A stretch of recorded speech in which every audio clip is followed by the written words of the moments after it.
Thank you, Chairman Gonzalez, and congratulations again on your designation as our chair. The board members dedicated Judge Gonzalez as chair in July on an interim basis. Because the appointments of the entire board were not yet complete and effective, with Karen McKenzie's appointment now effective, the Oversight Board is complete again, and today the members designated Judge Gonzalez again as chair. I also would like to welcome Cameron McKenzie to the Oversight Board. Cameron and I first met when he was chair of the Puerto Rico Chamber of Commerce when I first started as executive director. When we met, Cameron expressed his concern for the future of Puerto Rico and his desire to work with the board to improve the economy and financial management of Puerto Rico. Now, with his appointment to the board, we will benefit from his business background, but also as a Puerto Rican born and raised and living in Puerto Rico, we will benefit from his on-the-ground knowledge and relationships. Cameron, your contribution to our work will be invaluable as we work with the government of Puerto Rico to build its future together. Thank you. Welcome. Our goal is to build the foundation for Puerto Rico's growth. That means a growing economy, growing businesses, and growing opportunities for the people of Puerto Rico. Fiscal responsibility is the key to building this future. Fiscal responsibility is the key for an efficient government that facilitates growth. Through stable finances, effective laws, and regulations that improve the way of life in Puerto Rico. Remove obstacles that stifle job creation while ensuring responsible financial management practices. This is our core mandate, and this is our focus. Our immediate priorities are resolving the PREPA debt crisis and continuing to work on reforms to the government's budget process to make progress that we made together with the current governor and his administration irreversible in the future. On PREPA, we hope we can complete the process to have a confirmed plan of adjustment for PREPA's debt in 2025. Mediation with the bondholders to date has been unsuccessful, and we share the mediator's assessment of the current state of our disagreements. The mediators said in their report to the U.S. District Court that the lack of prospect for a consensual resolution is a tragedy for the people of Puerto Rico. We agree. Our position remains far apart from the position of a group of bondholders, but we continue to move forward with the plan of adjustment and remain hopeful that a consensual agreement can be reached. On budget and fiscal management, we are looking forward to working with the new administration to modernize the budget process. But before we discuss what work remains to be done, I would like to thank Governor Pedro Pierluisi for his support of our work, but also for his commitment to improve the way that the government creates its budget. Governor, your partnership was important to move Puerto Rico forward over the last 4 years. We didn't always agree, but we did find common ground and mutual priorities, and we acted on them. Together, we funded salary increases for Puerto Rico's public servants, tax relief for the families in Puerto Rico. Together, we further stabilized Puerto Rico's finances.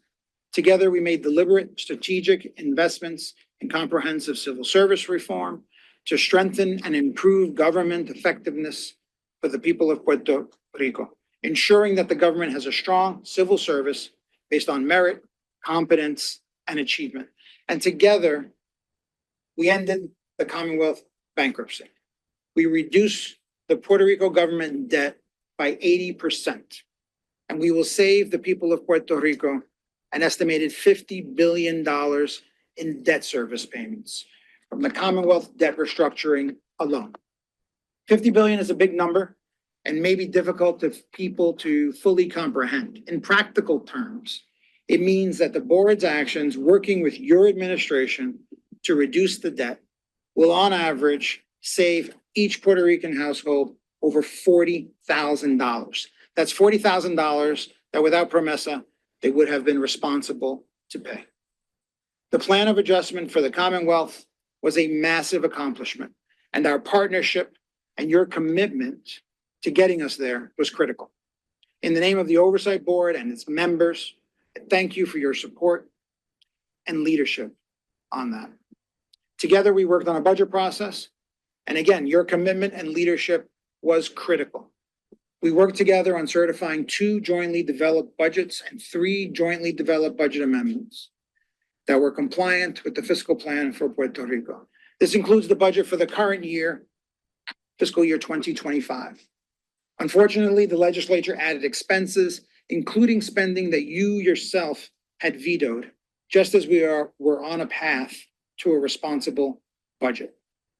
This spending left the budget unbalanced, and it is an unfortunate setback for Puerto Rico. And it shows just how much work is left for the Oversight Board and the new administration to finalize the work needed to make Puerto Rico's budget process truly responsible. And Governor, as Executive Director, I thank you for your support and your cooperation and advice. As a fellow Puerto Rican, I thank you for your long and dedicated service to the island that we both call home. And as a friend, of course, I would like to congratulate you on your marriage and wishing you and your wife, Fabiola, a lifetime of happiness. On budget reform, our focus is now on making changes to the fiscal management permanent, completing the steps to fully reform the budget process, and ensuring that we don't fall back into instability and deficits. It is clear that the Puerto Rico budget process must be reformed further. The government, both the governor and the legislature, must not commit to spending more than Puerto Rico has. We will soon start working with the new government to define, implement, and execute a modern budget process to restore long-lasting fiscal responsibility. The legislative actions this past June make the case for budget reforms present and clear. Our mandate on the Promesa is to provide for a method for Puerto Rico to achieve fiscal responsibility. The Oversight Board cannot complete this work without completing permanent budget reform. Just like Puerto Rican families cannot live from one day to another without planning, the government can't plan only 1 year ahead. We need a wider lens, we need a more forward-looking view, and we need 5-year financial plans, not just for the government's general fund. The general fund is the government's day-to-day budget, but also for a special revenue fund that budgets the fees that the government collects for specific purposes. In addition, nearly 50% of the government's total budget is federal funding. Those elements, special revenue funds and federal funds, also need to be planned out over multiple years. One of the biggest risks to Puerto Rico's fiscal future is the Medicaid cliff. That is the reduction of Medicaid funding from Washington to the statutory level under law, rather than the additional funding granted temporarily by Congress. That level expires in 2027. We need to plan, we need to be prepared, even if in the end, Congress takes action to provide additional funding. There are many other risks that need to be managed. We need capital plans that outline our investments to the people or in the people of Puerto Rico. Investments in infrastructure, investments in economic growth. We need to work to achieve Promesa's mandate of regaining market access so we can attract investments and capital for growth. Most of all, we need to continue to work on consensual budgets and that conform with the fiscal plan, and budgets for which spending does not exceed revenue. It cannot be the Oversight Board alone that balances budgets. Our role is to help the government determine what needs get done, get funded fiscally in a fiscal responsible way, and how to do it. We help provide the method, but the government has to do it.